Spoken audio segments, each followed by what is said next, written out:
Get ready to enter the Thrivetime Show.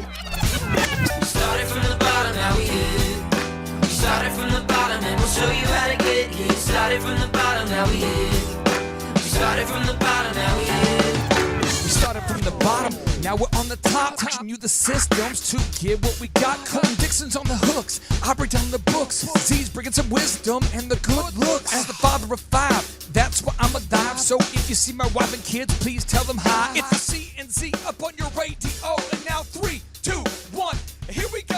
We started from the bottom, now we here. We started from the bottom, and we'll show you how to get. Okay, so we're going to answer questions on the board here. So, Aaron, Yeah. I'm going to have you read the question on the board. I'm going to bring up Ronnie Morales first. Ronnie, I'm going to get you on mic 3 over here. This is Ronnie, okay? Ronnie Morales, okay? Thank you, sir. And Ronnie, let's pull up his website, moralesbrothers.net, and we've had the pleasure of working together for Almost a year. Well, Oh, actually a year. Yeah. almost a year? A year. September was a year. And how much have you grown, sir? 32%. He's grown 32% in 1 year. Real guy. moralesbrothers.net. There he is. Let's hear it for Ronnie. Okay. And Randy, I'm going to have you over here. This is where the real client section is, okay? And why I like these two guys. Have you guys ever met each other before? At all? Just short, yeah. And again, I'm hopefully this is helpful. Page 0. Emotion gets in the way of motion. These are two guys that knock out homework. It's fun to work with them because they implement, they grow, they're great guys. They happen to love their wives. They're great. They're always talking positively about their family. They're committed family folks. Just great. The whole thing's great. It's awesome. So, okay, first question on the board is? What are the deciding factors to franchise or license? Okay, so I'm going to go to Ronnie Morales on this, and then I'm going to go to Randy for the same question. So, Ronnie, tell everybody what you do. Residential remodeling, indoor and outdoor. Okay, and what city are you in? Houston area. Houston area. Randy, what industry are you in? What city are you in there, sir? So we're all over Oklahoma, Tulsa, and Oklahoma City, and we're in outdoor living, so anything in the backyard, pools, just really anything in the backyard. And then, Sean, pull up the elephant in the room workflow, because the workflow for elephant in the room, that's our haircut chain, is the same for every business, church, and organization. Every single one of them is the same. Every business, if you talk to me, I love you. You're all individual creations created by God. That's great, but your business is the same to me. You're different. It's great. Awesome. But every business is the same. So there's really no difference between Spurl. That's Spurl back there. Is that your wife, Mr. Spurl? There she is. She's real. They're from Minnesota. She's here. How are you? Good to see you. Okay. That's the co-laws. You guys would like each other. Same values. It's awesome. He's like a holistic medicine guy. Great. Awesome. Okay. But great Christian guy. Great doctor. Awesome. You guys, seriously, you guys will like each other. Give you a reason to visit Minneapolis. It's great. Okay. So what happens is that if you pull up the workflow, okay, the first area is what we call marketing, all right? Then you generate leads. Leads come in, okay? So for Randy's business and for Ronnie's business and for Aaron's, it's all the same. Marketing, leads. We on the same page? Now the next step here is, Aaron, what's step 1? What does it say on that board? Step 1 is a pre-written email and a pre-written text. Yeah, so that's why when I first started working with Aaron Antis, there was about a year in, and we worked out a deal where we were going to call the leads for you.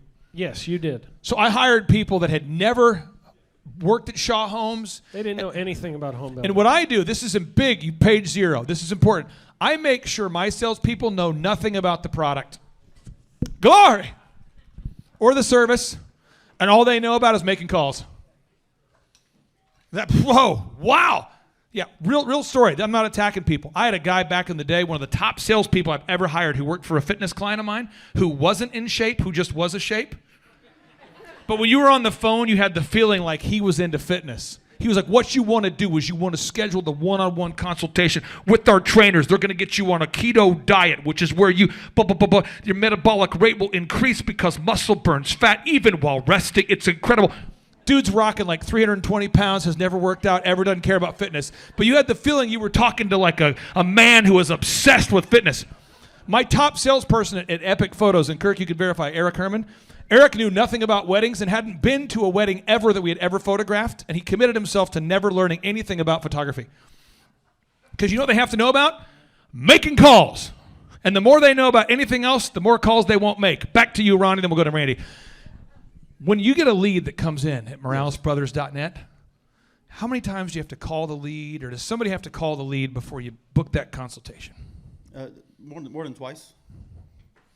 And, text, call, email? Text, call, email. If we have a wrong number because it came to our website, we have an automatic email that we send to, like a template. that they send out. That way, we explain to them that, hey, we got the wrong number. Can you give us the right number? We can reach out to you. But it's the salesperson can use it. It's all kind of scripted and planned out. And the calls are recorded for quality control. They're recorded. Yes. Have you ever listened to the calls? Yes. You have great people now. Yes, when we you do. first heard the calls, how'd it go? The first person that was answering the phone, she didn't want to follow the script. It was very difficult. It was like, it was tough. And we hired an assistant. That was great at answering the phone, and she listens to what we want, And what we need. She's doing a great job now. She is. Okay, now real quick, accountability, page 0. Without accountability, we all fail. All of us, me, you, all of us. Without accountability, we all fail. All of us, period. Doesn't matter what you do, doesn't matter who I am, who has the mic, who's sitting down, we all fail without accountability. Am I correct? True. We all need accountability, all of us, right? God is always watching, but we need accountability, right? Okay, so Randy, your business, PMH.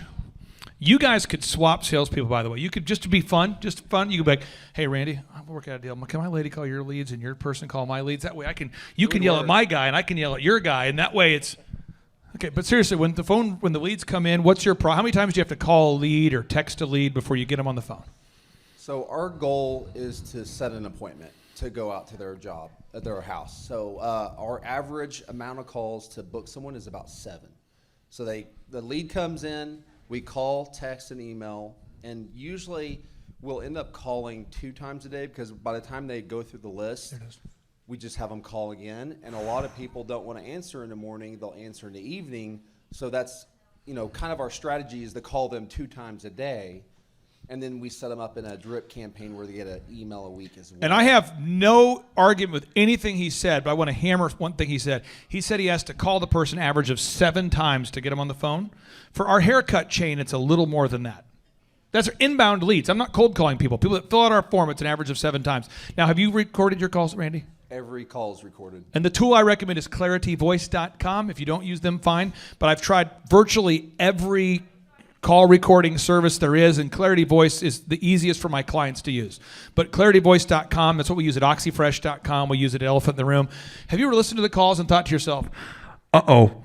Yeah, it's really kind of a 3-part system because if you record the calls, you can't just not do anything with it. You have to record them, you have to listen to them, and then you have to have feedback for whoever is doing the right thing or not the right thing. And somebody's saying, this is a long way to answer the franchising question. This is how it works. Every business is the same. We need to understand that. Just a different game, but it's the same system, okay? So now we move on, Aaron. We text the lead. What's step 2? What do you got? Inbound sales script, recorded calls. Got it. On the same and then page. step 3 is booking. Yep. Then step 4 is provide the $1 haircut. Okay, now this is where the business is different, because you have to build the house. Yep. In this case, you do a free consultation, Ronnie. Randy, you do a free consultation. Yes. So, Ronnie, have you ever gone out to somebody's house to do a free consultation? It was a complete waste of your time. Yes. I used to charge, and you told me not to. Yeah, and that's we used to. Ronnie and I used to have a couple of arguments about that, but I was just like, stop charging for the first consultation. I'll tell you why. Show of hands, who's dealt with a shady contractor? Shady. From the root word shade. Okay, shady. Okay. So what happens is, how many of you have dealt with where multiple contractors to the point where you believe that most contractors are shady? Okay. So what happens is, when you say, I'm going to charge for my first consultation, we're going, oh, really? Because we just group you all together, Sure. So now, how do you filter who's a good use of your time? Like which ones you go to and which ones you're not? What are some of the filter moves? So we have the call script. So the call script kind of goes through a few questions, kind of see if we're going to be a good fit for their project. Sometimes the project is too small, so we do go through the script. I now because of the script, I now have a sales guy, my first sales guy, and I am no longer in sales. I do supervise everything and listen to the call scripts, but I no longer work on sales. I'm actually working on the business. And now, I'm going to brag on you because you do a daily huddle with your staff. That's one thing that you do. Yeah. You do this too. Yes. Why do you do it daily? Because I get to answer all the questions throughout the day, and I still struggle with some of the employees in different departments that come to me because our daily huddle for production, because there's a lot of production going on, so the daily huddle is mostly production, but we do go over other things as well, but it keeps, I think, unity, and it makes everybody feel part of the team. We share a quote. We used to share a quote. Now it's always a scripture that can pertain to the business and their personal life. Now here's the thing.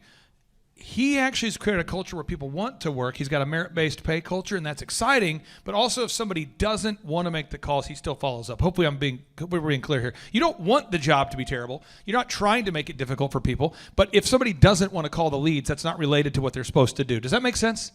So, Randy, you build stuff. Okay, so we're going here to this.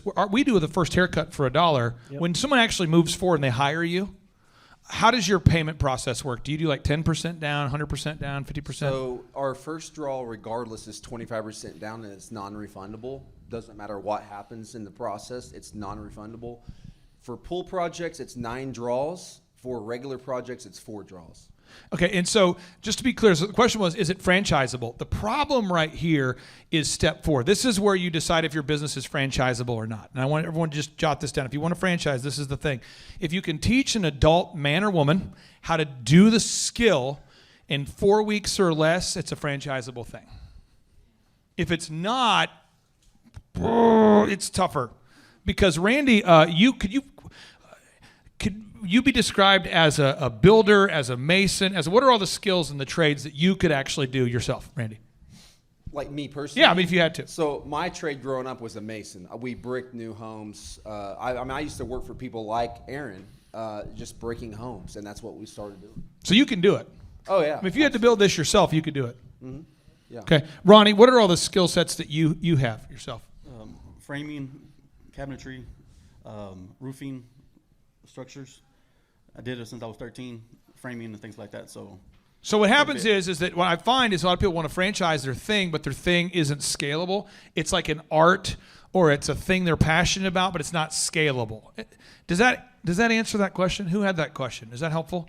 Because everything up until, yes, sir. Does that answer that question, or is there other questions about that?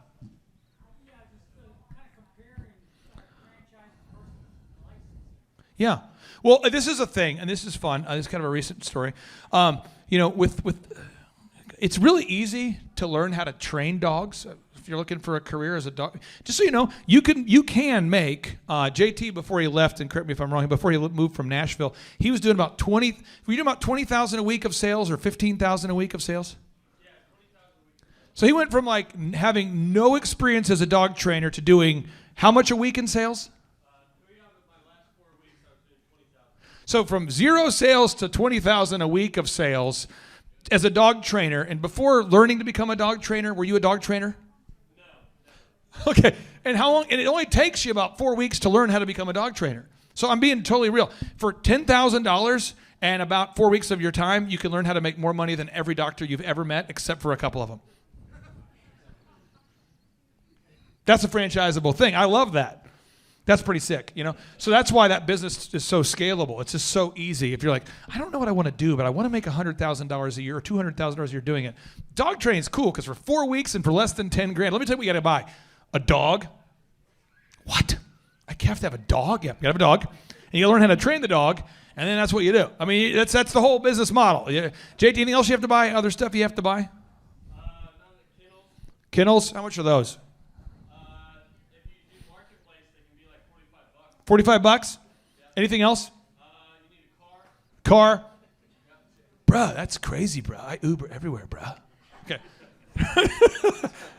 A true story. This is a funny story. The other day, were you here the day where who was here the day where there was a delivery made? Who worked in the office the day there was a delivery made by a guy who it was with Grubhub, but the guy delivering the food wasn't the driver. Who was here when that happened? I lost my whole day and focused on that for 2 consecutive days. A guy gets out of the car and he's like, "Hey, is D here?" And I'm going, "D, do you remember that? Do you remember that day the guy delivered the food but he wasn't the driver?" Oh, yeah. And I was like, "Wait a minute. So how does this work? You're the food delivery guy?" He goes, "Yeah." So you're like Grubhub. Was it Grubhub, D? What company was it? Grubhub? DoorDash. I'm like, "So you delivered the food but you're not the driver. How does that work?" And he goes, "Well, my buddy, he drives and I deliver." I'm like, "So is it your car?" He goes, "No, I can't afford a car, so he drives." I'm like, wait. So you're Ubering to DoorDash? And he's like, "Well, yeah." And I'm like, "How do y'all make any money?" Because you bought like $8 or something of stuff, right? I mean, seriously, wasn't your bill like $8? It was like $8. And I'm like, the two of you drove here. And I go, how many deliveries do you do per hour, bro? And he's like 2 or 3. I'm like, so you don't own a car, but you're riding with you Ubered to deliver the DoorDash. He's like, I just don't have a car, man. I'm like, wow. That's not franchisable. That's not franchisable. No. And that's jackassery. And as I'm talking to the guy, I'm doing the math, which he hasn't done. And I'm going, so how much do you pay him? How much do you pay him? And he goes, well, I mean, it's like per hour, to deliver in the gas and stuff. It's like 15. I'm like, so you pay $15 an hour to this guy to drive you around plus gas? He's like, yeah. Do you make 15? He's like, I don't think you get to, oh, no, it was real. I spent my whole day focused on the jackassery of that moment. Well, this is all related to the fact that marijuana is legal in Oklahoma. That's really what. But this is like, if you got a student in your life who's studying history at OU, that's like explaining to them it's a waste of time. 200 grand in, 150 grand in, you got your MBA. No one cares about history, bro. Oh, no, I chose the wrong major. Yeah, and the wrong master's degree, and the wrong... Okay, so we continue. So franchisable, what's the hardest part of scaling your business? Because you're doing great now.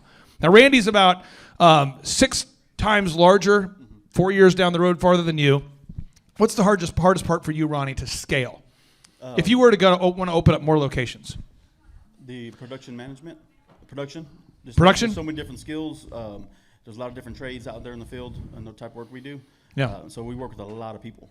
Okay, a lot of people. Finding people. Yeah. Okay. Finding people. Yes, Randy. What's the biggest limitation? If you were to open up 45 locations and say you wanted to scale and license them all over the place or franchise them all over, what would be the hardest part? For us right now, it's the accountability. Just not seeing everything. You have people out there with systems, and the system's only as good as the person that hits the button or does whatever the system says that they're supposed to do. So the people in the system is definitely the toughest. And I would say, I describe Randy as a trash picker-upper. You say, what? I've actually watched Randy. He'll walk around this office, and if you see something, Randy will kind of trash, put it up. People that walk by trash and pick it up, that's a thing they have. Those are people who can usually run a business. It's the people that, like, they see a piece of trash, and they're like, uh-oh. Or they see a woman who's trying to get in the door, and they try to, the elderly lady, she's trying to get in, and she can't quite because she's carrying all the groceries. They open the door for her. It's that kind of person that's usually successful. The person who just goes, it's kind of tragic that she can't open the door. Bruh, my Uber's here. Cool. Then I can DoorDash. Oh, cool. That kind of person can't do it, and they need someone like a Randy to follow up with them. Are we on the same page?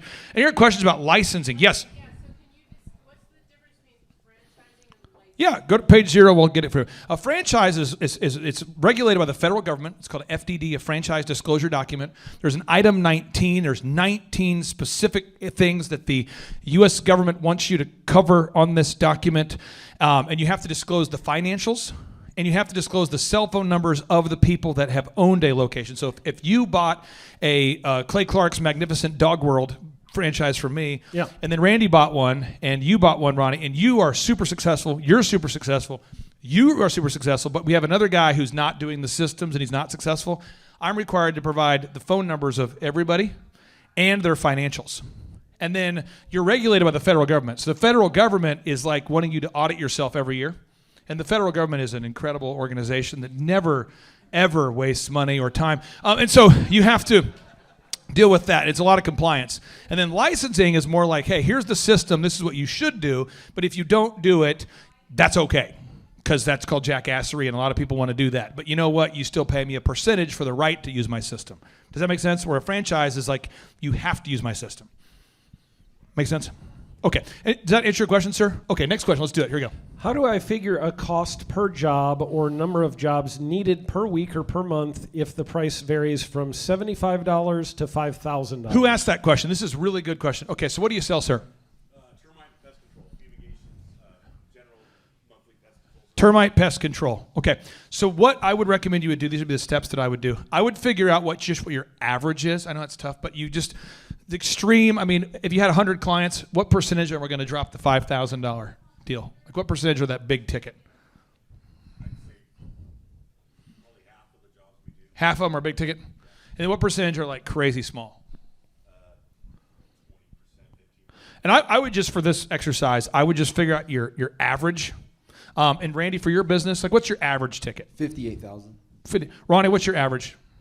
80,000. So you guys, did you try to one up him? Is that what's going on? I'm just kidding. $4 million per deal. I won't even touch it. Okay, I'm just kidding. So just mess with you. It's entrepreneurships. We're always competing. Okay. So, but you guys are you have to figure that average, and then you over time you start to figure out, okay, how many houses can we sell on to hit my goal? When you start to figure out, okay, if this is my average ticket is $2,000 and my average profit is what's the profit percentage? 30%. So if it's 2,000, you're making $600. Okay. You start to just go, okay, let's put that in my system and let's see if we sell this many units. Do we hit my financial goals? And just track it for like 30 days and then just keep revisiting it. That's why we do a weekly tracker with all of our clients. So what will happen is if you're not careful, you'll start to exaggerate to the positive because you're an entrepreneur. You're more optimistic. So entrepreneurs are more optimistic usually. I'm kind of a rare bird in that I'm usually very pessimistic and or negative about all things. But that's why my businesses have never failed. I'm always like, if this is not profitable, how can I continue to keep the lights on? And I think about that. So I start with sort of a pessimistic view, but then you do the math, and over time, you'll figure out that average there. Hopefully that's helpful for you. Aaron, next question. Do you use personality tests for potential applicants? Real quick, I don't believe in personalities. So let me just explain what I mean. The personality, like, there's a guy I know I met last night at the interview. He works at Wendy's. Who's ever worked at Wendy's, Target, some sort of fast food place, or some sort of big box store? You know, I worked at Target. This just in, I did not want to work at Target, but we had to work at Target. And so the boss used to give us these personality tests. Ronnie, have you ever had a job where they've given you a personality test? You ever seen this? Have you ever seen this? Oh, yeah. So here's what we all found. After looking at my personality tests, I don't want to work at all. Because I'm more of a leadership person. I'm a vision person. I'm more of I'm like an eagle, and you're all like little turtles and stocking the shelves as turtle activities, where I'm an eagle. And I'm more of a vision. I don't mean to mean that, but you guys are beneath me on the personality. You guys are what I would call like workers, and I'm like a genius, just looking at and most employees play the game. So we were at Target, they would pass those out, and we would all talk about, this is pre-Christ, so don't judge me too much, okay? I'm not sure. I'd say, dude, why don't I write some crazy stuff and see if I get promoted? And your guy's like, I'll write some crazy stuff too. So we'd put like, on a scale of 1 to 10, how organized are you? I'm like, 11. That's my problem. I love organization. Scale of 1 to 10, which how often are you late? 1 is you're never late. 10 is you're late all the time. Never been late. Don't know what the word late means. Question. You know what I mean? And then the boss is like, Clay, looking at your thing, you should be a leader. And I'm like, this is dumb. So personality tests can be manipulated. So what I do is I interview people and I say, this is what you have to do. And they say, my personality doesn't like to hammer. So, well, you're not employed then. So that's how I would do it. But Aaron, you run a lot of employees. I have employees. You have a lot of employees. Yeah. When an employee says, my personality is not to be outgoing, but yet they want to do sales, what do you say? I set them free and into the market to find a job. Because if you're not an outgoing personality, I mean, I can pick up on that pretty fast. You're really quiet, don't want to talk. You're not going to get on the phone and call And what people. if they're a builder and they say, I'm just not organized. They're a framer and they go, I just don't do organization. Well, I build off a feel, bruh.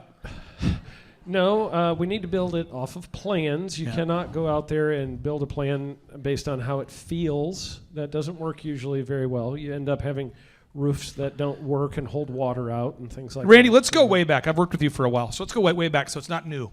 Not new, it's old. What's the craziest excuse you've ever heard someone tell you for not doing their job and or for maybe embezzling money, stealing something, some sort of something they did that was nefarious? Just the craziest where you're going, did you actually not do that? Have you ever had, like, did you not call the leads for this month? Did you not build the thing? Did you not?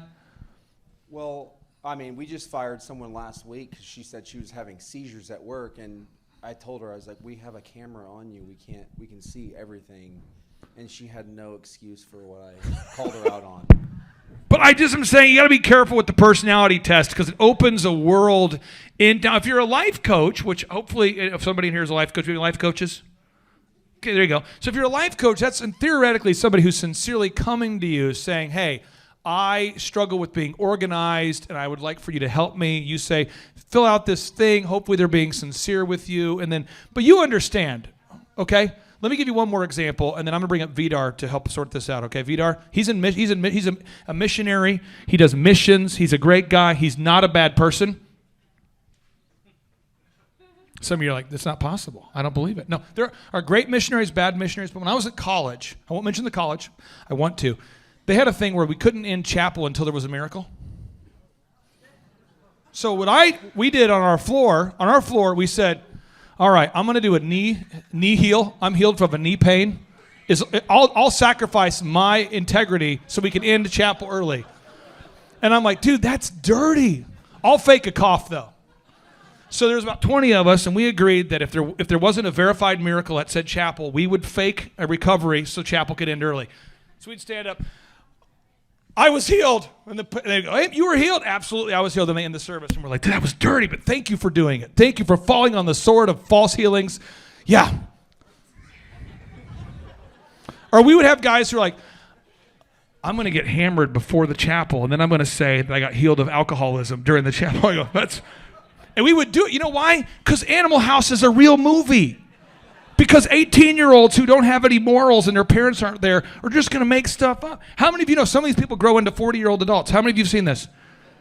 So when you give someone a personality test, you're opening a world into jackass. Or, who knows what I'm saying?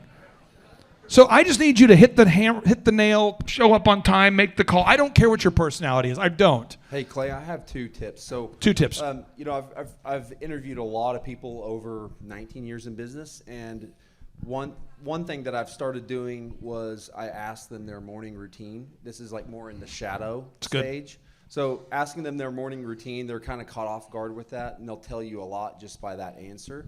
And number 2, I asked to see their home screen on their phone, and I can see what their priorities are. And so if they have like games all on their front and it's disorganized and all their messages are not checked, I know that's not the right person for me, because we're a very organized and structured business, and someone that's organized is not going to have that on their phone. I don't disagree with anything you said. I just want everyone to understand this idea. The personality, who ever watched the Patriots football back in the day, Bill Belichick, Tom Brady?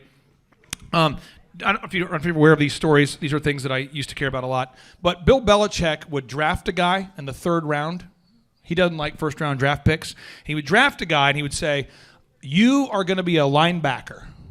And the guy would go, but I was a fullback in college. He's like, Bill Belichick famously referred to people as football players. So he would say, you are now a linebacker. And they're like, but I'm a fullback. It's like, you're not in the NFL. It stands for not for long on the Patriots unless you'll play the position I want. So like their best cornerback was a receiver, and they said, you no longer can catch the ball, you're playing defense. He's like, but I'm a receiver, not in the NFL. You're now a defensive back. This is how it worked. And that sort of mindset is my mindset. I really do not care what someone's personality is. And if they don't know whether the job's a good fit, then I don't know what to do. But I have wonderful people here, but I just am not going to cater my job to what you want, because it doesn't matter to me. Then now, if you want to have a culture where you cater their job to what they want, that's tough, because now you have like every job is uniquely catered. It's hard to scale. If that makes any sense. Aaron, you want to add something else to that? No, I was just changing my home screen a little bit. So, oh, geez. Yeah. Okay. So let's go here. Do you have a workflow worksheet or template? Yeah, if you go to thrivetimeshow.com/downloadables, thrivetimeshow.com/downloadables, I have templates for everything, like the you're fired agreement, the write-up form, the new hiring, the non-compete, the non-solicitation, the org charts, everything you would need that you've ever spent money on. I have it all for free right there for every industry. It's free right there. That's free. So there you go. And some of you will look at it. You've looked at it as like, there's a lot here. I've been doing this since 2005. So it's like I've got everything, all documents free. Thrivetimeshow.com/downloadables. Next question I'll bring up Vidar here with Team America. Which of your other books would you require new/current employees to read? It's controversial things. Who asked that question? Okay, so I'm going to pick on my team out loud. Here we go. Where is JT? Is he here? What book did I say we have to read in our coaches meeting?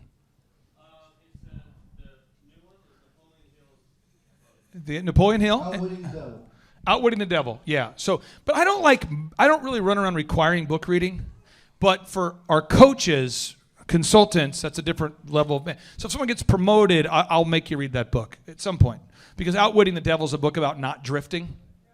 So drifting is where, like, there's a broken window and you let it stay broken for a month and a half, and then there's a voicemail. I get my inbox down to 0 every morning. My emails go down to 0 every morning. I never have emails. I get them to 0 every morning. That's like a thing. You take out the trash every day, and it's all about not drifting. But for employees, when they start out, I don't necessarily invest a lot of time in reading this or reading that. What I do is I try to lay out a roadmap to getting promoted. So if you do this, you get promoted. So Randy, in your business, if someone got hired today and they wanted to get promoted to be a manager, what would they have to do?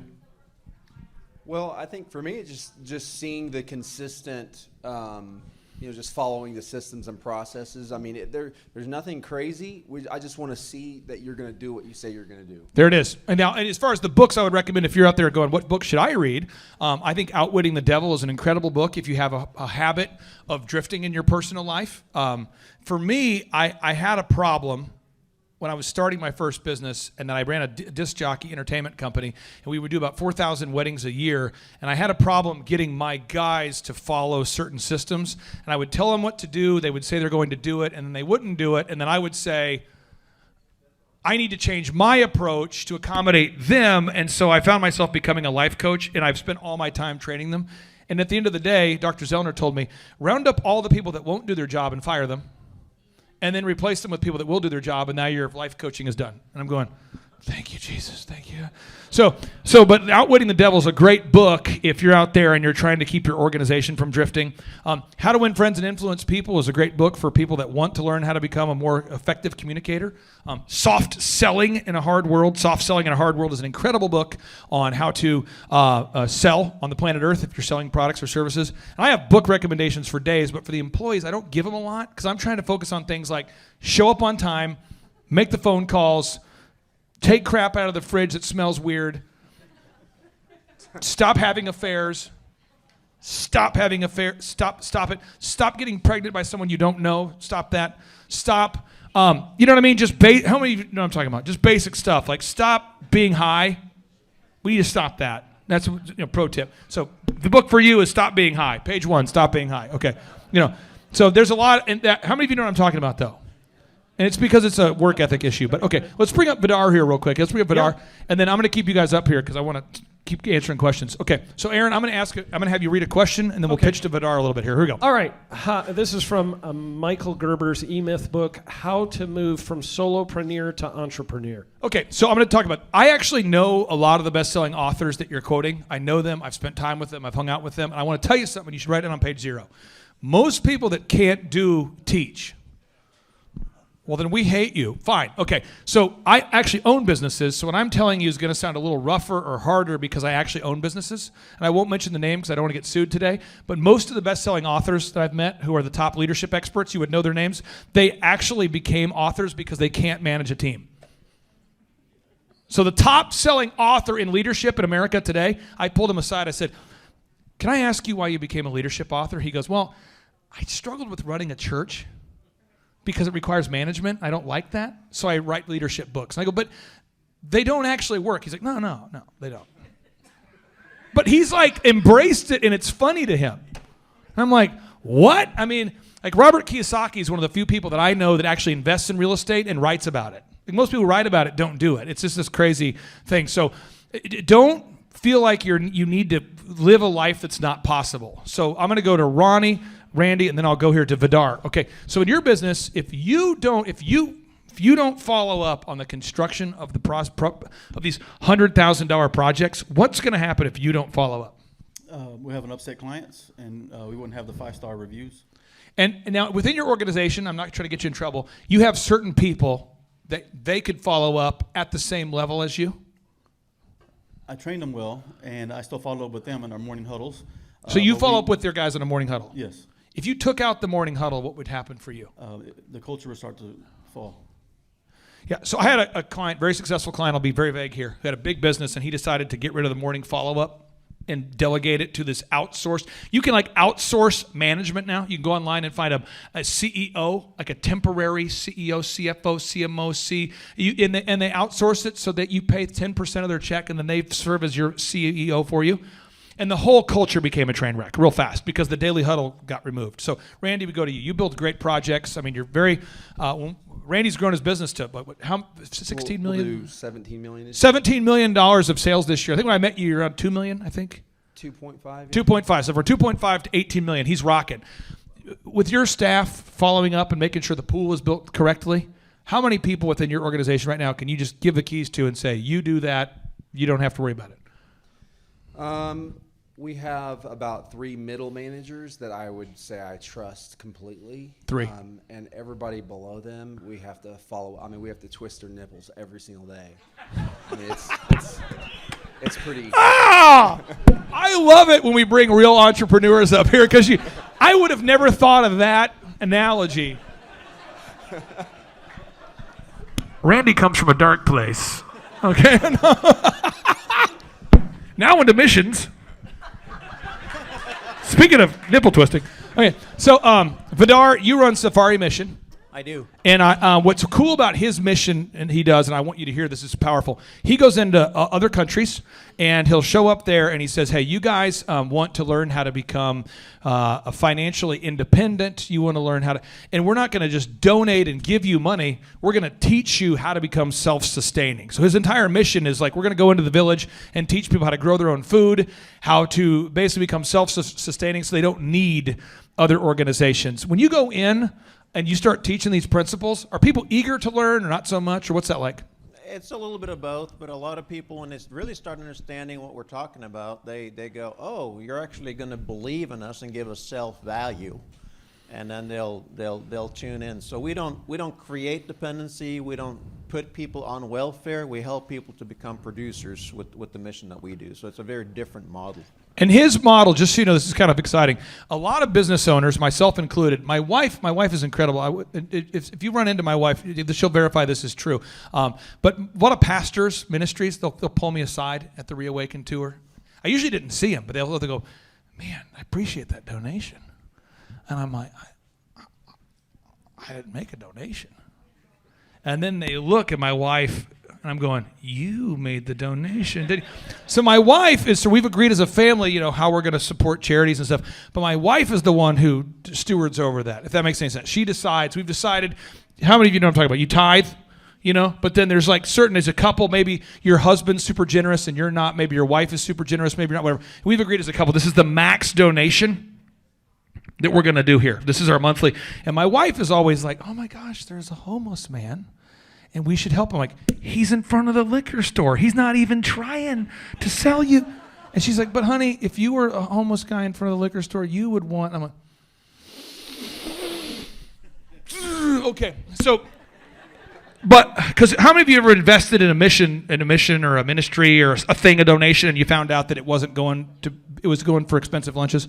So what Vidar does is most of his charitable contributions come from people that give like small recurring amounts. You know, someone's like, I'll do $50 a month or $200 a month recurring. And then Vidar sends you a monthly update on this is what we did with it. So you actually know they were drilling wells or teaching people something as opposed to spending it on luxurious hotels and that kind of thing. And so when you follow up with your staff and you're following up with your staff and making sure they're using the money that was donated to you wisely, how does that go? How do you do it? Well, nobody spends money in my organization without me signing for it. So I know everything what goes on. And then all those financials are on safarimission.org, so you can just hop on the website and see where all the money is going. How many of you, if you were donating to a charity, you'd like to know where the money went? And he does it. He keeps his financials on the website. So it's a really cool thing to give to because you're like, oh, wow. And why do you give people updated newsletters, whether it be quarterly or monthly, or why do you do that? Well, if I was going to give to somebody, I would want to know what's happening with what I'm giving. So it's not just giving money away, but I think of it as an investment. So what kind of bang do I get for my buck? So we try to keep people updated on what's happening. We're going to overtime. Randy Antrikin for overtime. If you didn't follow up with your staff about making sure they finished the project within the allocated budget, what would happen to overtime by default? Oh, it always drifts towards. I mean, during the summer when we lost track of overtime, we were spending $28,000 a month in overtime, and we got a grip on that, and it got down to zero. And surprisingly, all of the same amount of work got done.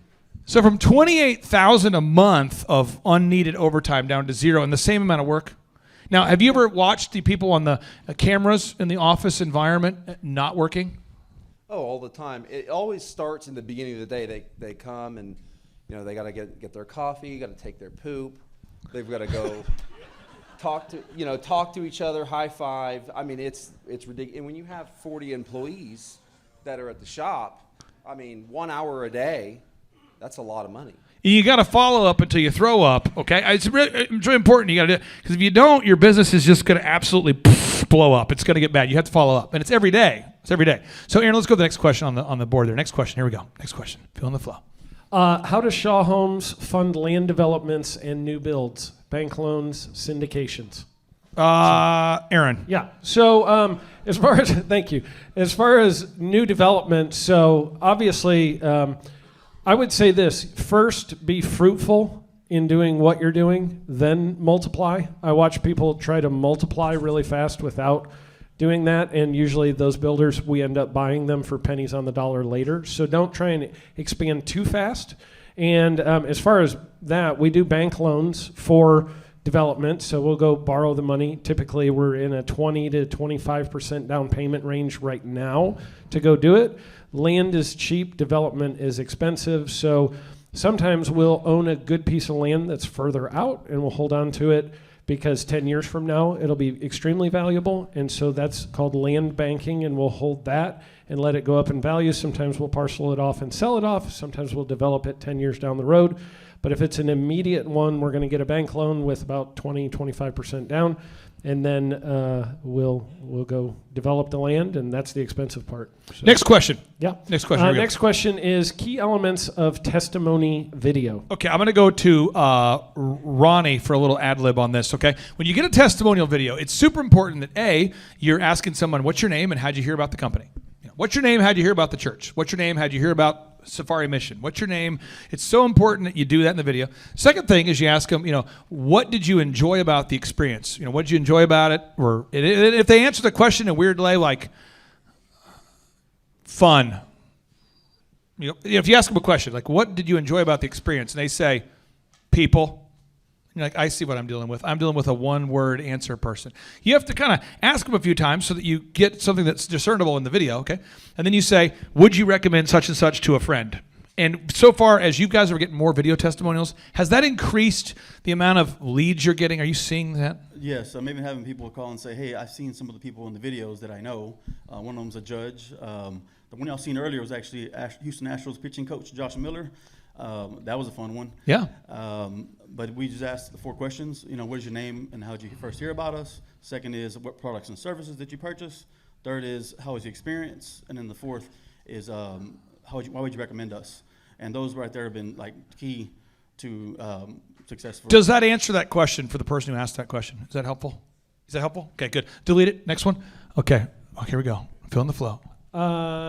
Where and how to use testimony videos. I'm going to go to Vidar right here. A lot, and I bring, the reason why I'm going to bring up Vidar, I'll bring up Dr. Sherwood a little bit. I'll bring up Pastor Leon. I want you to meet some of these real people here. But for Vidar, I'm just being real. I'm being real, guys. How many of you remember like pre-COVID? You remember that when everything wasn't political? You remember that? I missed that time too. Okay, so this is what I would do. And Aaron knew me during this transition, so I'm just being real. Throw myself under the bus here, but it's always been easy for me to grow a business. It's always been easy. It's never hard. It's like the easiest thing in the world for me to do is grow a business. The hardest thing for me to do is anything other than that. Like skiing. Now, going outside, I've heard about that, but vacation, ooh. Beaches, not really funny. Out to dinner, that's not what I do. Watching movies, nope, because there's not really any selling of a thing in the movie, and I'm not interested in watching other people's lives. I don't really like to watch testimonial videos. I just want to grow businesses. It's like, do you want to read a book? No, but I like to write books. It's like that's my problem and my superpower. Okay, so remember when COVID happened, and so I was thinking, man. how do people not know? And these are things you should write down and assume I'm making this up. The models that said 2.2 million people would die from COVID, they were false, but they were invented by a guy by the name of Neil Ferguson, who's always wrong. This would be like if you played Little League Baseball, you're watching your kid play Little League Baseball, and there's one kid who always strikes out. You know, you love the kid. He's in 3rd grade, but God bless him, he hasn't hit the ball. You know, and you talk to the dad, and you say, your kid can't hit. He goes, well, he's blind in one eye. Like, oh, sorry. How many of you know what I'm talking about? It's like, you know what I mean? It's like, so if Neil Ferguson was ever right about a model, that would be unlikely. Also, he's paid for by Bill Gates. Bill Gates is the one who paid for it, so the models are false. 2, the PCR tests are false. You know the COVID tests? Take a PCR test. The virus is so deadly, you have to get tested to see if you have it. What? Okay, so the PCR tests are falsely calibrated, and we know this because the guy who invented the PCR test, Kerry Mullis, said so. The inventor of the test said, do not use my test. They can be falsely calibrated. So I'm like, and the treatments are real. Dr. Sherwood over there, I kept referring patients to him just to see if someone would die. No, people were like, I've got COVID, my sister's got COVID, my dad's got COVID, I got mud butt. And you're like, mud butt? I ran out of toilet paper, I got COVID. It's an upper respiratory infection. I got the mud butt. One of my employees called me, I got the mud butt, I can't stop, oh my God. Oh! Wow. It's like reenacting that scene from Star Wars, you know? Gold Eater, Luca! You know, it's just like a crazy scene. I'm like, wow. So I refer him over. I said, go see Sherwood. By the way, you have upper respiratory infections, COVID, mud butt. I don't know what that is, but go see him. And nobody died. And I thought PCR tests are false. Models are false. PCR tests are false. Treatments are real. And then the treatments, if you look them up, the COVID treatments. Remdesivir is a drug patented by George Soros in China, who hate America, and that causes renal failure in all of the tests. And then midazolam is a breath suppressant. So why would you not take a breath suppressant if you didn't want to die from an upper respiratory infection? So if you want to kill yourself, take remdesivir and midazolam and you'll be dead. Want to meet Jesus? Take some remdesivir, midazolam, you'll be dead soon. And I thought, I'll just give people facts and then it'll be done. Because it's so easy to see facts when the E gets, we talk about this, E is there's emotion. But if you take the E out of it, you just focus on the motion. Does that make sense to you? So everyone around me is like, COVID, it's so deadly. Ah! People, how do you remember that? Wear a mask, stand 6 feet apart. People were elbowing me. You remember this? People were elbowing. Aaron, you remember this? Everyone was elbowing me, and I'm like, I talked to a person you know very well, and I'm like, just be a grown-ass man and shake my hand. And he's like, I'm like, don't do it. Shake my hand. I talked to a pastor who wouldn't take his mask off, and I'm like, if you don't take your mask off, I'm done talking to you, because that's like an ass move. Take it off. Take it off. Don't be an ass. You know, and so that's where I was in my life at that time, because growing a business is very easy if you focus on facts. If you focus on feelings, you won't do well. Facts, actions, facts. So but how many of you had kind of reached your pinnacle of fake church in the last decade? Real quick, fake church. So then I happen to know a lot of the pastors that were pushing the lockdowns, and I know they all have book deals because I know how they got them. I know the people connected. And they're all, one guy faked a quarantine on national TV because he was told to. And I know who he is. And I know that he faked the quarantine, wasn't even sick, and he told people, I have to fake it, it's part of my thing. True. And I'm going, people are so emotionally manipulated. People, you know what I'm talking about? But if you got rid of emotion and you just focused on facts, it'd be incredible, wouldn't it be? Facts over feelings. And so in that world of lies and deceit, there are a few good people. There are. Ronnie Morales does a great job. So when I was like, Ronnie, you should get a video testimonial. He's like, sure. Because he has people that don't hate him. But when I have clients that screw everybody over, they're always like, you want me to get a video testimonial? I'm like, yeah, from people I know. Ooh, that's going to be tough. So I talked to Vidar, and we were talking. I said, Vidar, because I work with this ministry, I'm very skeptical of all things, very paranoid. I don't believe anybody. And I'm like, Vidar, can you tell me about your ministry? And you started saying, yeah, I keep my financials on my website. I was like, oh, this is an honest minister. Oh. And then I saw Jackson, he's keeping his church open, and I'm going, he actually reads the Bible. Because Hebrews 10:25 tells us not to forsake the gathering even as we draw closer to the end. So theoretically, the more crazy it gets, the more you should be open, because that's why it's there for. You know? So I've started seeing, but in this world of like lies and deceit. How many of you seen the lies everywhere? Fake social media, fake people now editing the video where their face isn't even their face. How many of you seen these real estate agents where their face isn't their face? That's not your face. It's an AI face. That's not your real face. Anyway, so this is a real guy. He does a real ministry, does a good job. So I want to ask you this. When you get video testimonials, how does that impact your ministry, having your financials on the site and having your testimonials on the site? Well, it helps to build trust. It helps to get the real information out there to let people know that it's not just me saying it, but it's the stories from the field. It's so powerful. Aaron, if you're giving money to a charity, why do you team up with Safari? Well, I'm kind of like you. I'm skeptical about ministries. So actually, I had met Vidar years ago, and he was telling me about what he was doing over in Kenya. And I was like, well, I don't believe you, so I'll travel there and look at it, and then maybe I'll give you some money. But until I come see what you actually do, I'm not going to really get involved. And he was like, well, come see. So I've had other people, when I say that, they go, oh, well, that's okay, and they like move on. But he was like, well, come see what I'm doing. So I took that man right there with me. We went over to Jordan, yeah. Really? Jordan went with me. We went over to Kenya, and I looked at everything he was doing, and I was actually incredibly inspired by seeing the change he made. I saw a pastor who was in a village that was like everybody was broke. They didn't have a building. They were in this dirt hut. And I go in and see, and the church has built the school for the city. 10 years after he started there, the church actually paid for, that was in a mud hut previously, now owned multiple businesses, had opened up a school, paid for the school, built the church, had shown all the people in the church how to run their own businesses, and it was an extremely prosperous place, but I could see where they started from and see what an impact their ministry had on all these people, and it was incredible. I was blown away. And I'll be by bringing Vidar up more here during the week, but I just want to make sure you're getting this idea. Hopefully this is a good teaching thing. On page 0 somewhere, you've got to get video testimonials from actual clients you've actually worked with. And your staff is not going to actually want to do it, and they're going to give you reasons why they can't do it, and then you have to push right through it. And don't give them a personality test if they tell you they don't want to do it. Just say, I've done a personality test. You are a jackass. And the only cure for jackassery is getting a video testimonial. Don't give them the out, you know? You got to get those video testimonials. You get video testimonials.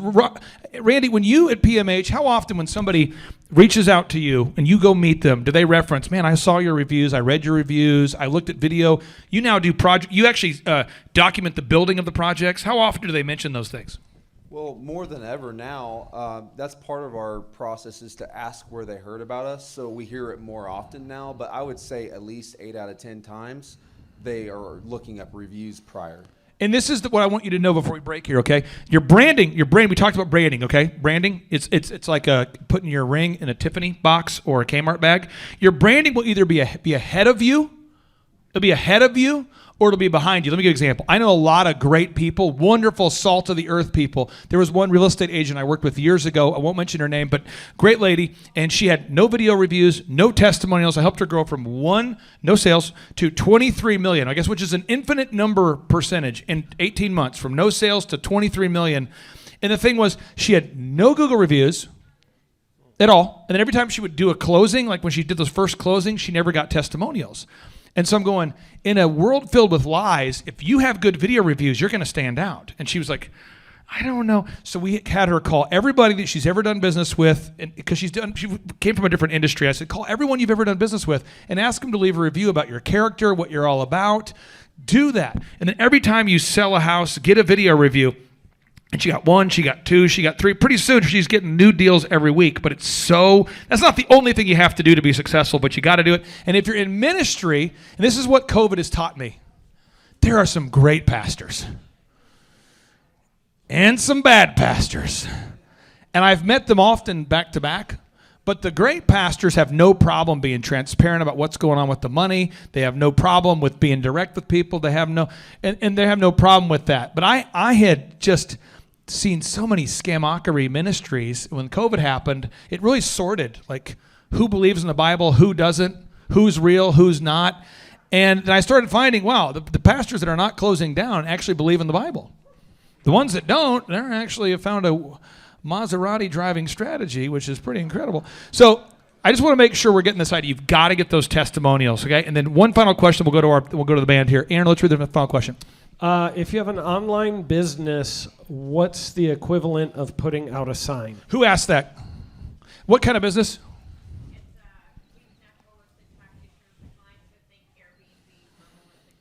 Okay, so Spurl back there is a holistic doctor. You would connect the patient to the holistic doctor. Okay, we'll get more into that, but you want to have a website that is fully optimized, not just from a search engine perspective, but from a conversion perspective. And I'll get more into that, so I'm going to keep that up there because I'm going to drill down into that when we come back. Okay? And again, Ronnie Morales is here. Great guy. Love this guy. Randy Antrikin, great guy. Love this guy. Vidar, great people. And when we break, feel free to meet these folks because they're, Randy is built this $18 million juggernaut of a business, and it's been fun to watch him grow from $2.5 million to $18 million, and it's been fun to help him do that.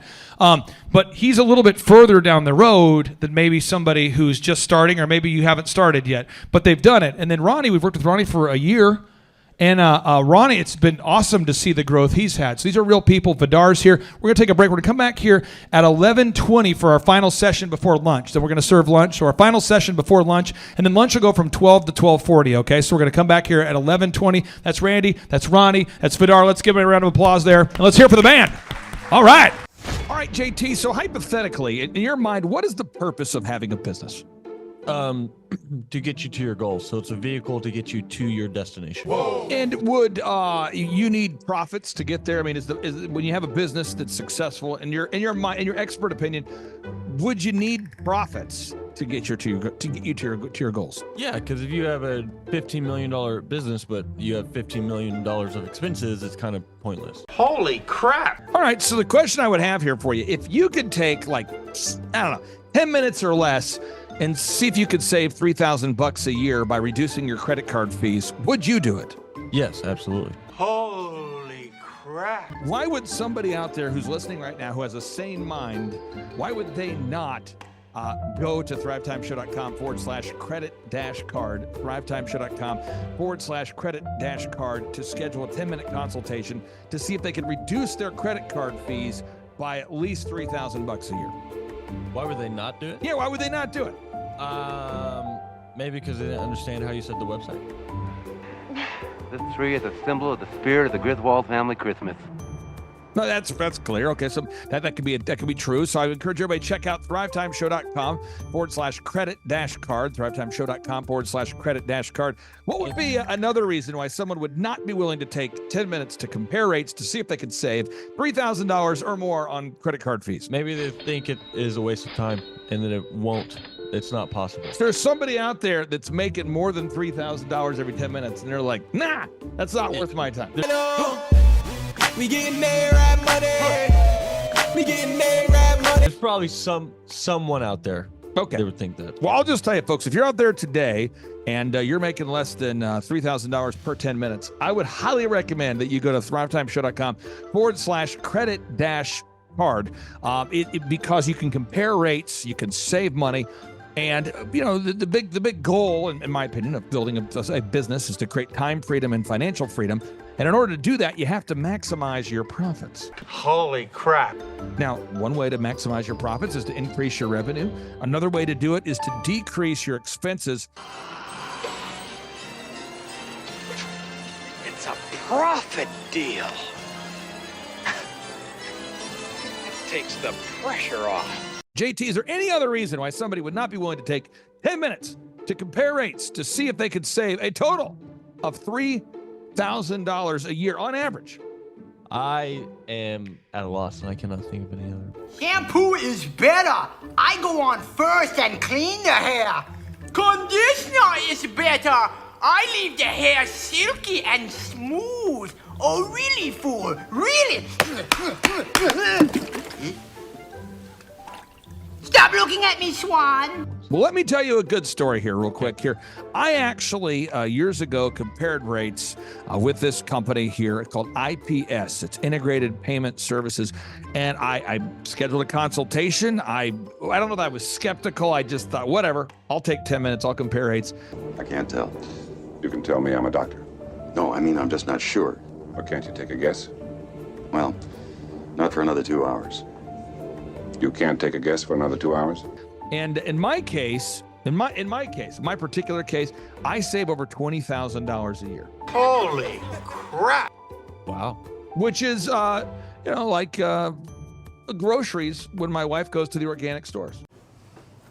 Find everything you need today? Yeah. Great, okay. Oh, God. No. Everything okay, ma'am? It's just that you've only scanned a few items and it's already $60. I'm so scared. Okay, I'm a trained professional, ma'am. I've scanned a lot of groceries. I need you to stay with me. It's just that my in-laws are in town and they want a charcuterie board. Well, this isn't gonna be easy, so I need you to be brave, all right? What's your name? Patricia. Trisha, all right. I need you to take a deep breath. We're about to do the cheese. That's the difference between eating organic and not organic. So because my wife eats organic, I had to take the 10 minutes needed to compare rates to save the $20,000 a year on credit card fees just for one of my companies. One question, what's the brand name of the clock? The brand name of the clock, Rod, do we have it? Brand name of the clock, it's an elegant from Ridgeway. It's from Ridgeway. Let's buy the clock and sell the fireplace. So I encourage everybody out there, go to thrivetimeshow.com/credit-card. You schedule a free consultation, request information. A member of our team will call you. They'll schedule a free consultation. It should take you 10 minutes or less. And then they're going to compare rates and see if they can't save you more than $3,000 a year off of your credit card processing. You were hoping what? I wouldn't owe you money at the end of the day. No, you don't owe us money. Because at the end of the day, the goal of a business is to create time freedom and financial freedom. And in order to do that, you need to create additional profits.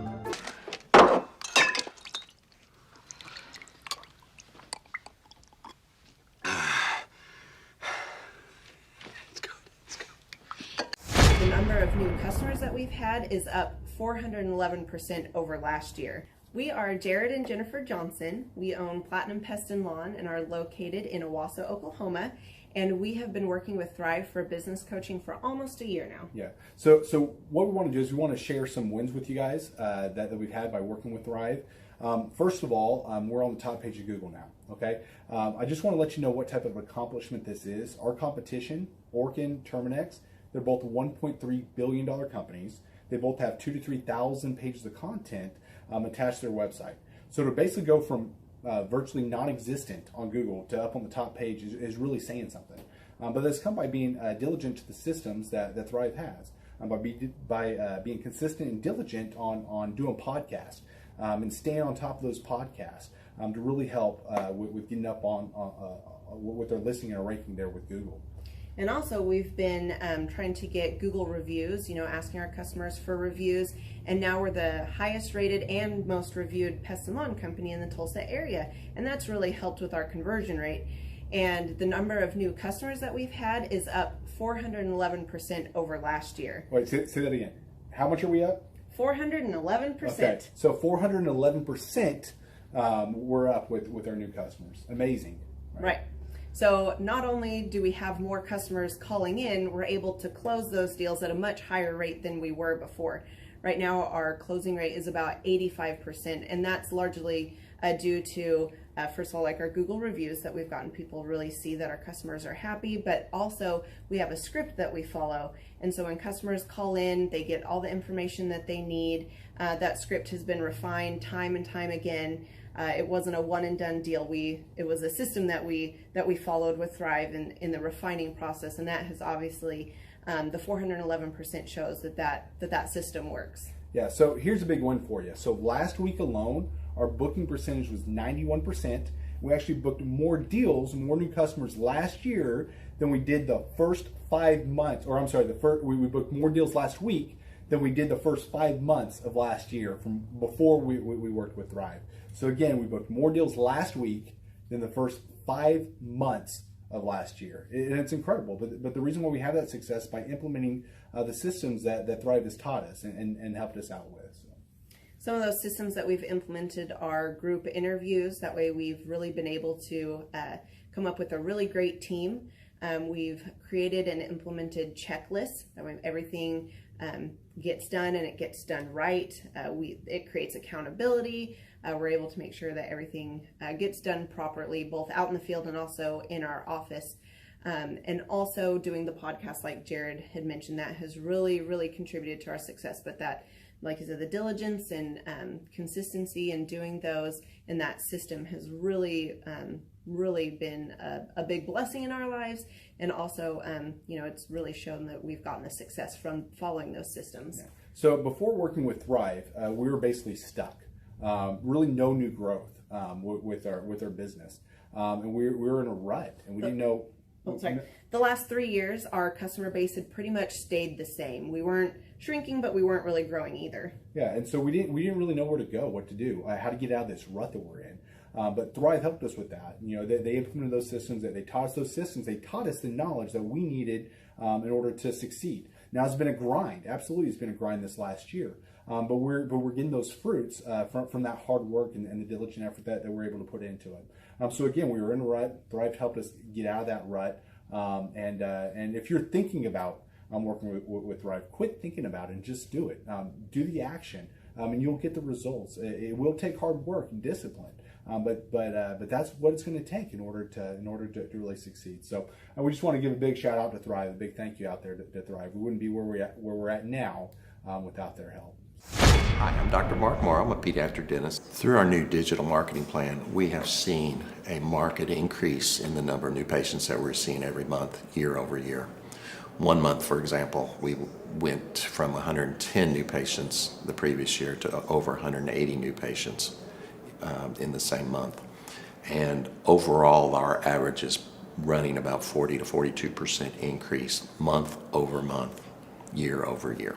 The group of people required to implement our new digital marketing plan is immense, starting with a business coach, videographers, photographers, web designers. Back when I graduated dental school in 1985, nobody advertised. The only marketing that was ethically allowed in everybody's eyes was mouth-to-mouth marketing.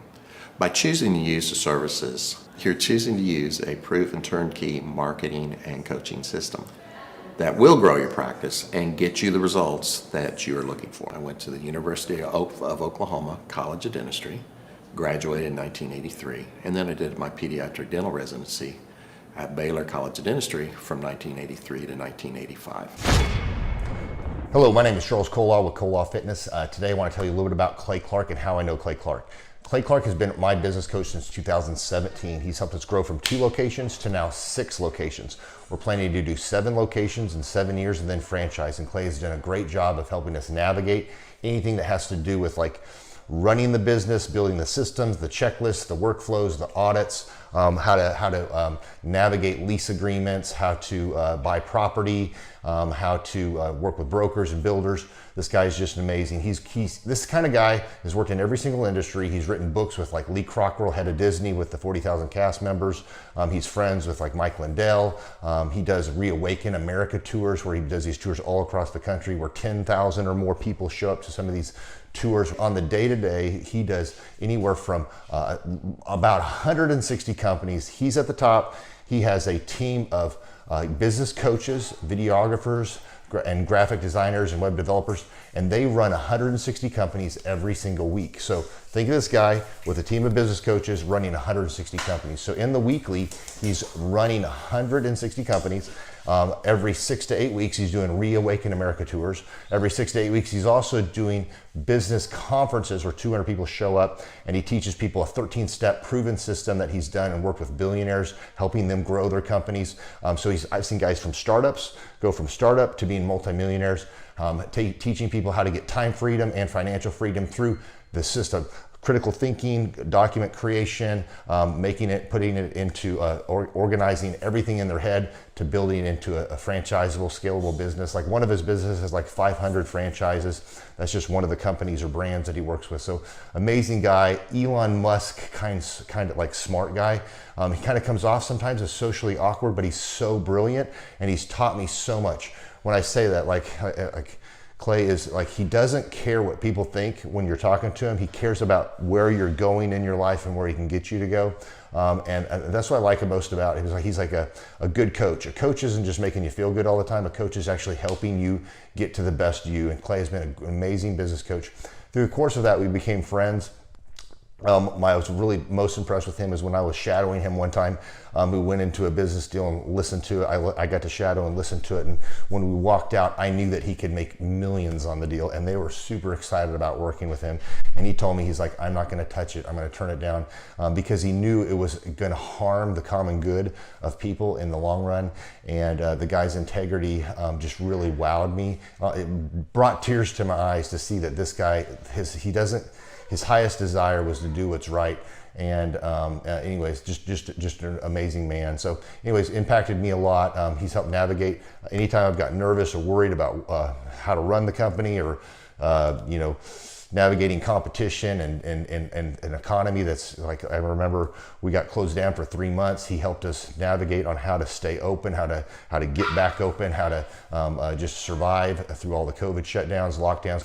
I'm Rachel with Tip Top Canine, and we just want to give a huge thank you to Clay and Vanessa Clark. Hey guys, I'm Ryan with Tip Top Canine. Just want to say a big thank you to Thrive 15. Thank you to Make Your Life Epic.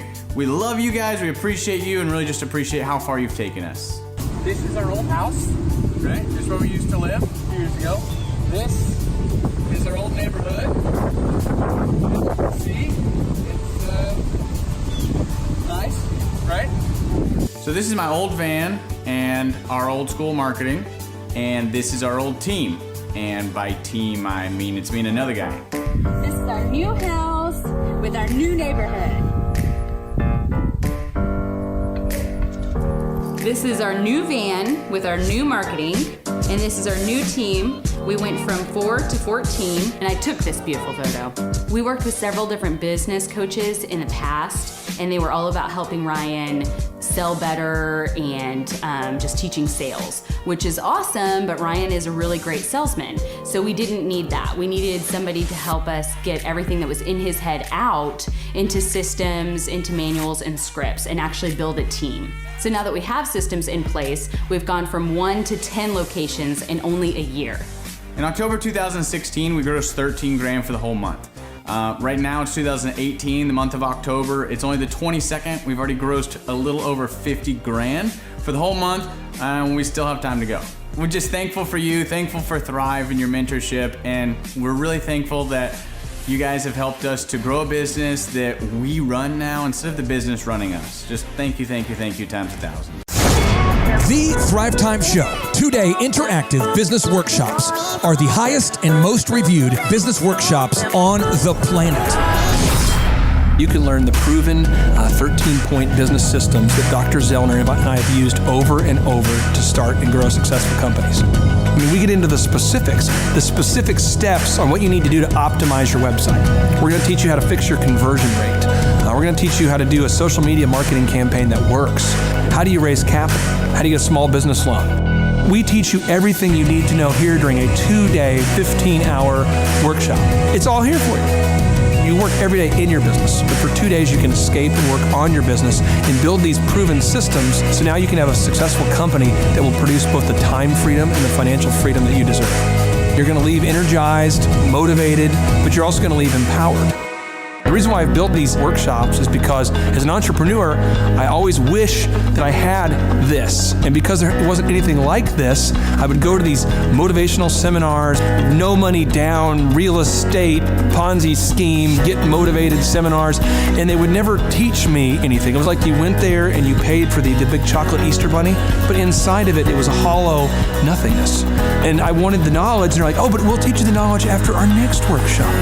And the great thing is we have nothing to upsell. At every workshop, we teach you what you need to know. There's no one in the back of the room trying to sell you some next big get-rich-quick, walk-on-hot coals product. It's literally, we teach you the brass tacks, the specific stuff that you need to know to learn how to start and grow a business. And I encourage you to not believe what I'm saying, and I want you to Google the Z66 auto auction. I want you to Google elephant in the room. Look at Robert Zellner and Associates. Look him up. and say, are they successful because they're geniuses, or are they successful because they have a proven system? When you do that research, you will discover that the same systems that we use in our own business can be used in your business. Come to Tulsa, book a ticket, and I guarantee you it's going to be the best business workshop ever, and we'll even give you your money back if you don't love it. We've built this facility for you, and we're excited to see you. If we go back 8 years ago, think about the number of clients you had back then versus the number of clients you have now. As a percentage, what has been the growth over the past 8 years, do you think? We got to inspire somebody out there who just doesn't have the time to listen to their calls. Okay, so Clay, it's like I would go up and down from about $10,000 a month up to about $40,000, but it's up and down roller coaster, and so now we've got it to where we're in excess of 100 clients. That's awesome. And so I would have anywhere from 5 clients to 20 clients on my own with networking, but I had no control over it. I didn't.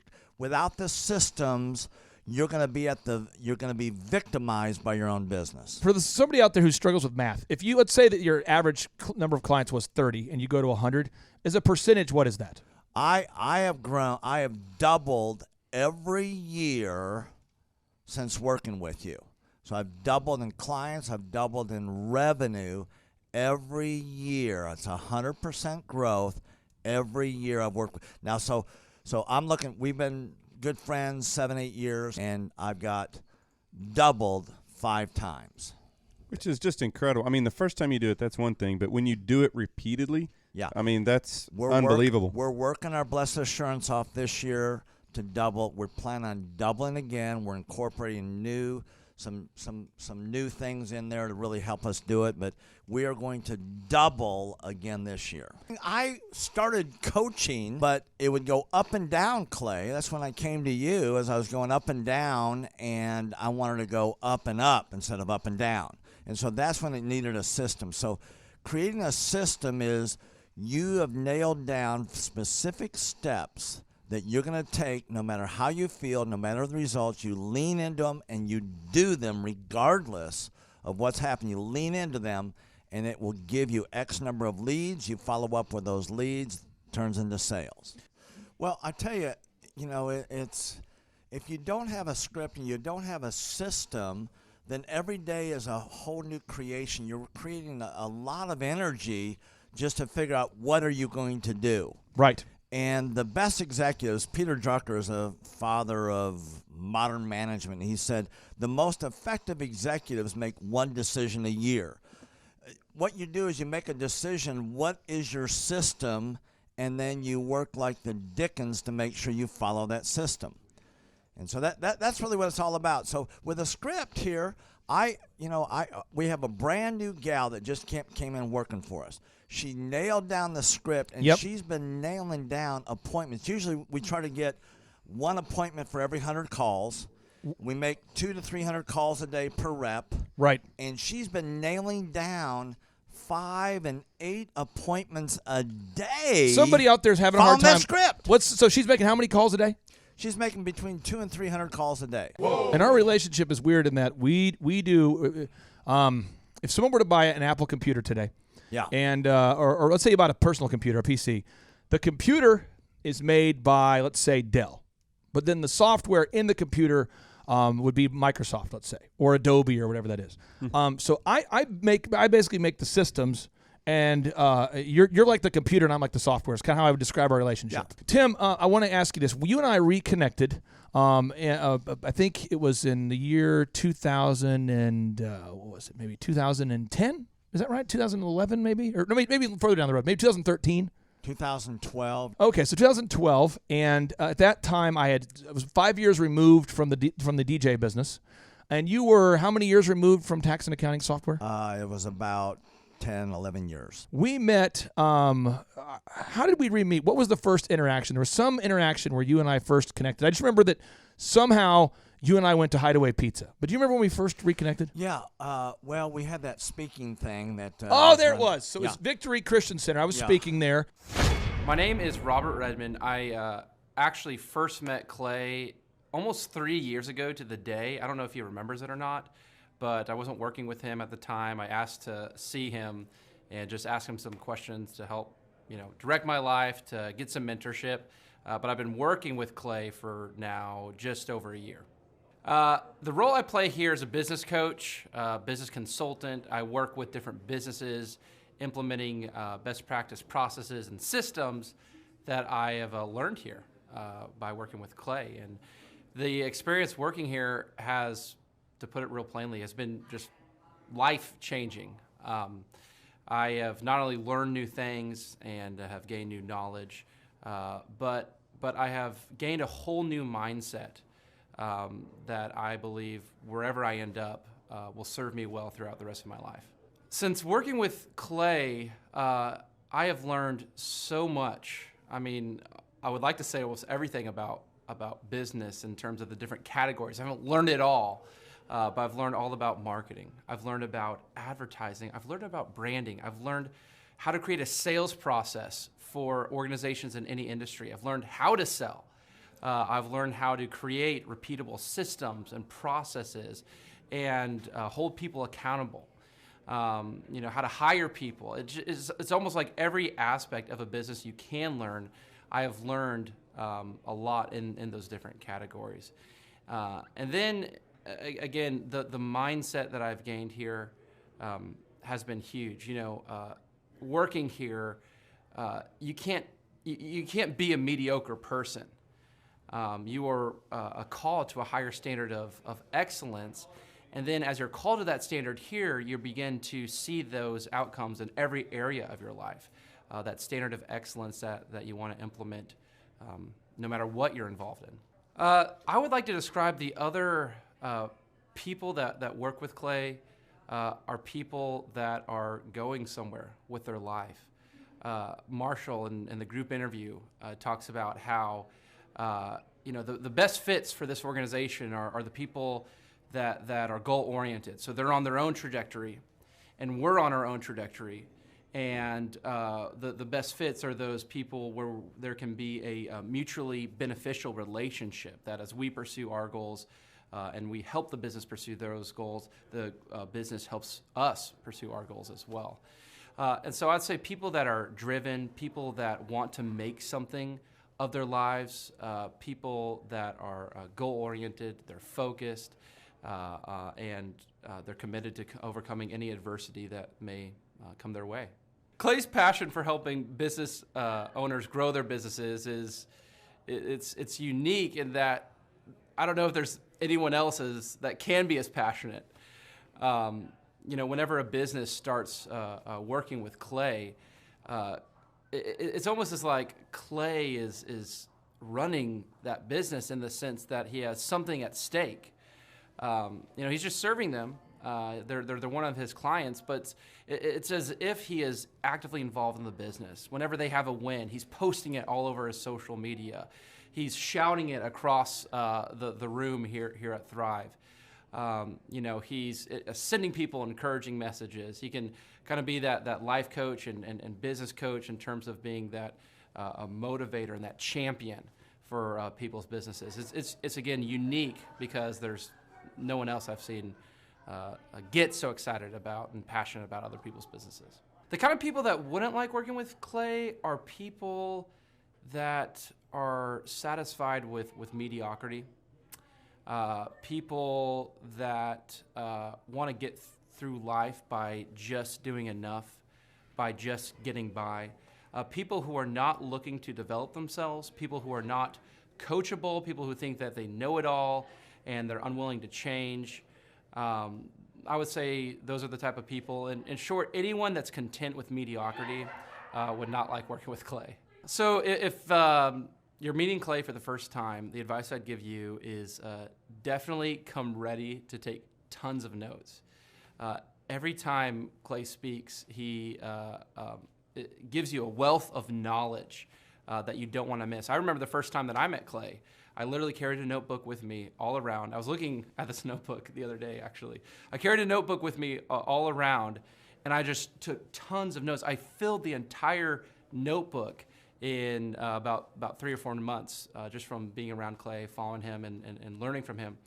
And then I would say, come coachable. be open to learning something new. Be open to challenging yourself. Be open to learning and adjusting parts about you that need to be adjusted.